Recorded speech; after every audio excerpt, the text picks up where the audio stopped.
Fourthly, we are metaphysicians.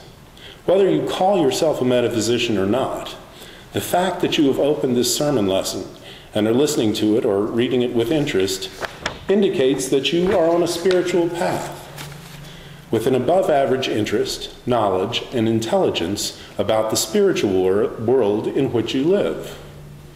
In our meditations, we often observe that we are spiritual beings living in a physical universe, meaning that while we live in a physical human universe, our life's meaning comes from our spiritual life and understanding of the universe.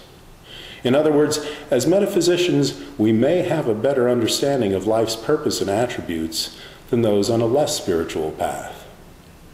Regardless of what spiritual path we're on, I think we can all agree with a verse from Matthew chapter 6, verse 33. Seek ye first the kingdom of God and his righteousness, and all these things shall be added to you. So for all the reasons I've just listed, I believe we must demand and expect a better future for all of us. In the advanced class, we've recently studied Course 4 on Advanced Self-Help, Lesson 16, Desire and Demand. While I can't summarize the entire lesson here this morning, Dr. Bassell tells us in this lesson that if there is something we desire, we must first ask the universe in meditation if it is good for us and does it hurt anyone. If we determine that it is good for us and does not hurt anyone, then Dr. Bassell tells us, proceed carefully, directing your desire in the following manner. Desire this accomplishment of the point where your inspiration becomes demand. Continue this demand, making it specific in every phase until it is fully realized. Your desire may be somewhat vague, but reason and speculation will fill in the details. It is necessary that you demand what you want. Make your mental picture clear-cut.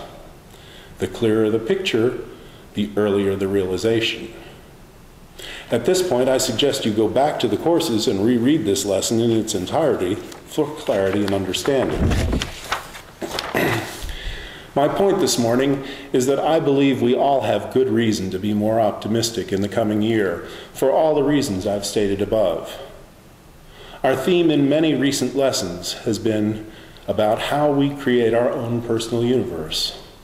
Take some time to resolve today that optimism will be one of the attributes in your universe, and make it so with every thought you think.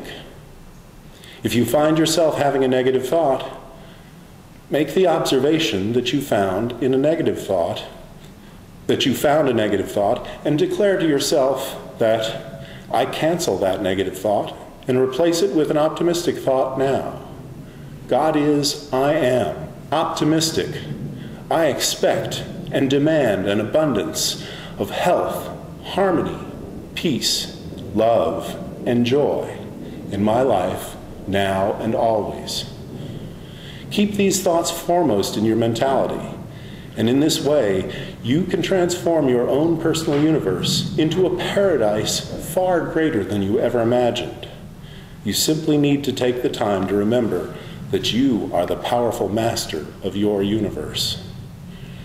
Remember that familiar verse in Matthew that says, "Let your light so shine that others may see your good works and glorify the Father which is within."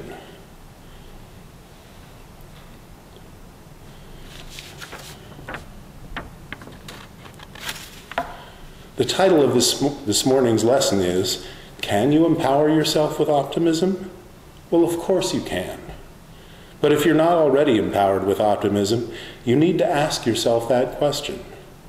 Then, take some time today, or this week, to go within, take a look at your own personal universe, weed out the negative thoughts, and replace them with optimism, health, harmony, peace, love, and joy.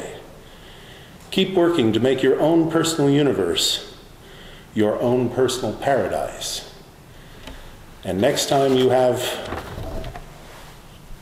an opportunity, instead of saying, "What next?" say, "What next?"